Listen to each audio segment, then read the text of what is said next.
Hi, my name is Alan Lamont. I'm going to talk about the royal bloodlines. I've shared in other messages how our governments are ruled by the royal bloodlines all across the earth. It's the royal bloodlines, it's the aristocratic bloodlines that have really ruled world politics for hundreds of years. But I'm going to give names and just evidence for this and information that you can go and research to give more specific information on this revelation. I mean, a lot of people do know this information, but did you know that all 43 US presidents have carried European royal bloodlines into office? 34 have been genetic descendants from just one person, Charlemagne, the brutal 8th century king of the Franks. 19 of them directly descended from King Edward III of England. In fact, the presidential candidate with the most royal genes has won every single American election as president. This information comes from Burke's Peerage. It's excellent. I'd advise you to go on and read that on Google. That's Burke's Peerage, B-U-R-K-E-S, Peerage, Burke's Peerage, which is really the Bible of aristocratic and royal genealogy. It's based in London, and it reveals, a lot of revelation, but also every presidential election in America, that's since and including George Washington in 1789, even to Bill Clinton and today. The presidents who have won the elections have had the most British and French royal genes.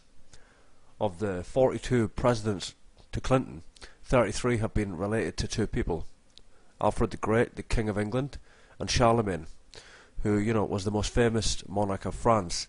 And so it goes on. 19 of them are related to England's Edward III, who has 2,000 blood connections to Prince Charles. The same goes with the banking families in America.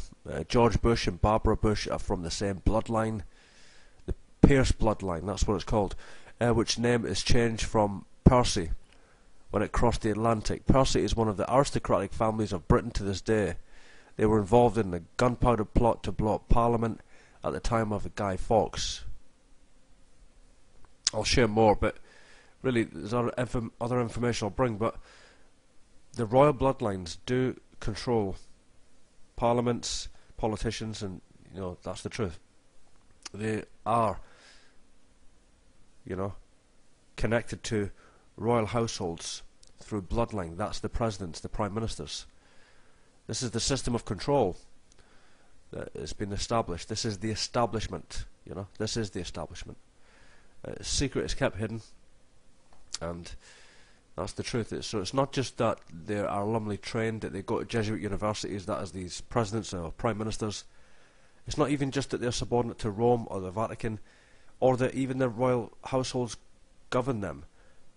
It's the fact that they are actually related to the royal households. So this is all one big bloodline controlling the earth. If America also declared its independence from the European monarchies in 1776, how is it possible that every single president is descended from European monarchs? The answer is because they're family. It's one big family. They keep it in the family. Now, if presidents are democratically elected, as we are told, or what are the odds that we would always choose members of the British and French royal bloodlines to lead us? If you're American listening to me, you need to ask that question. Why is it every president of your nation is connected to the royal family in Great Britain? That's because the Crown Corporation of London governs the United States. They are nothing but states of the Crown. Still are. That's why every president who has, the bloodline of the British monarchs is put in office. America has always been owned and governed by royal families, the black nobility of Europe, but it's actually the British royal family that governs over America. You can see that when you read its history. It's not the land of the free, as everyone claims it is. People say, you know, anyone can become president. That's deception. That's a lie. You know. So that's the truth of it. These men are chosen in advance. They are trained by the Jesuits from Jesuit alumni universities, and you know, most people know this, so I'm not going to explain that. You know, most people understand the revelation that, you know, there is no election process. It's all one big deception.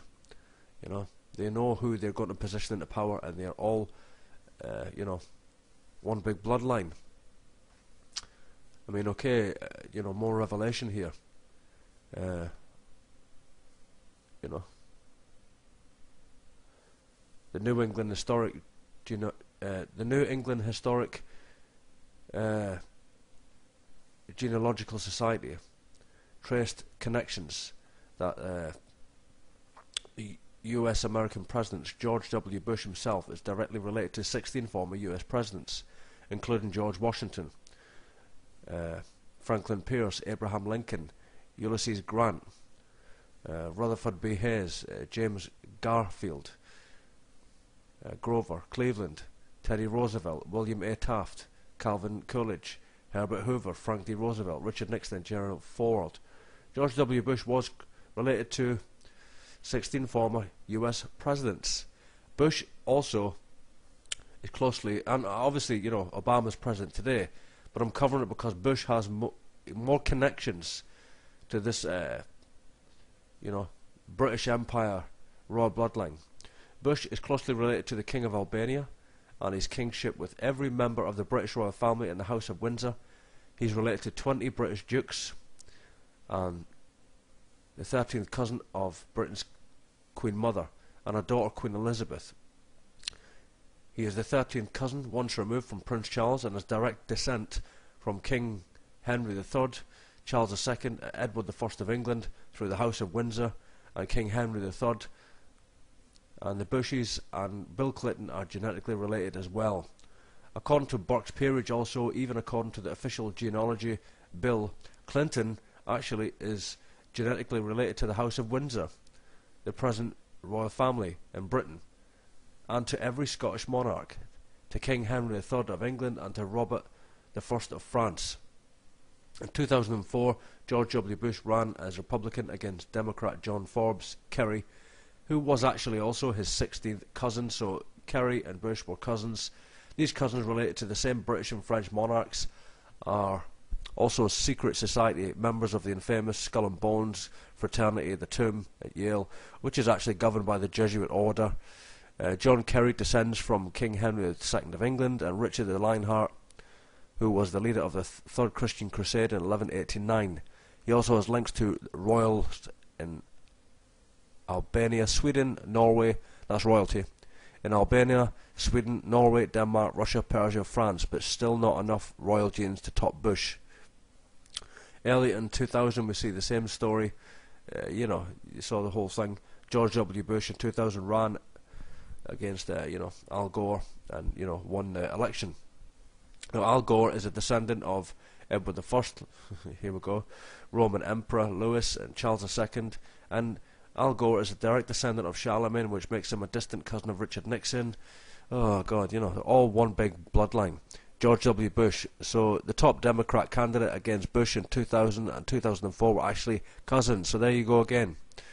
You know, it's just outrageous. You know, when you really research the truth and realize that, of course, the Vatican always places people, you know, of bloodline into political office and presidential office, and you know, all world leaders across the earth are related to one another, and it all ties back to, and it's all connected to the centre of power, which is the Crown Corporation, which is the British monarchy, the House of Windsor. And so, okay, that's the revelation, really.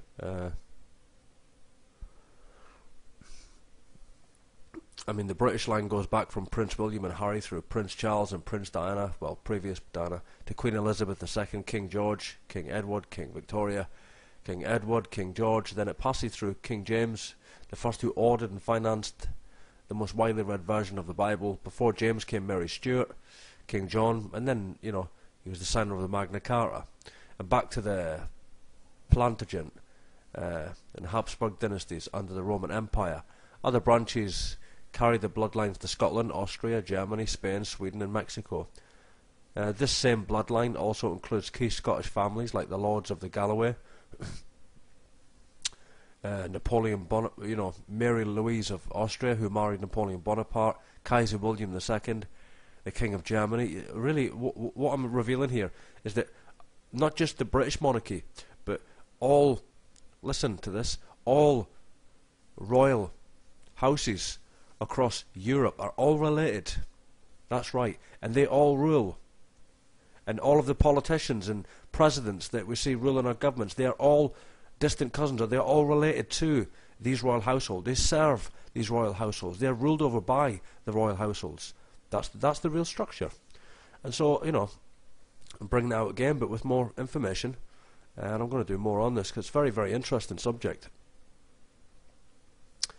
Many people believe that these bloodlines go back to the time of Alexander and Nebuchadnezzar and back to Babylon. I mean, I have no evidence for that, so I'm not going to push that out just because I've read that somewhere. I don't do that. I research information and I go and find out if it's accurate, and if it is, I'll share it.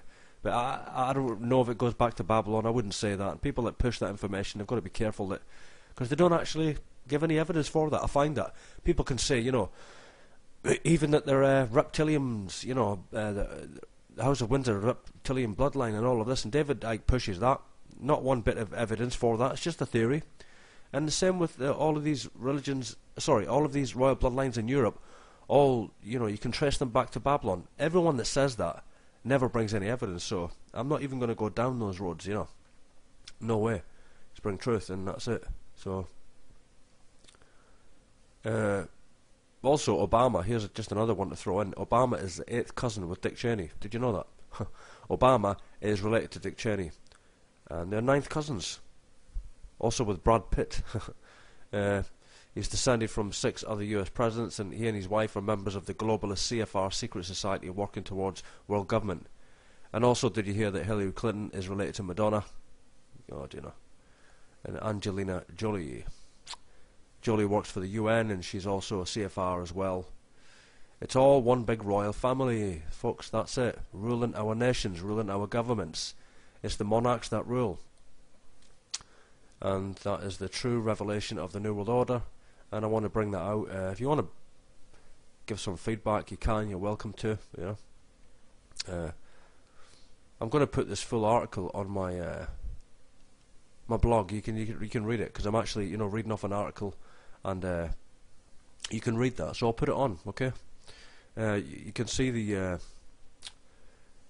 link for it on the channel page I have. It's called Vatican New World Order. Click on that and on YouTube, and it'll take you to my site, my blog, and the information I'll put on there. Okay, thanks for listening. God bless.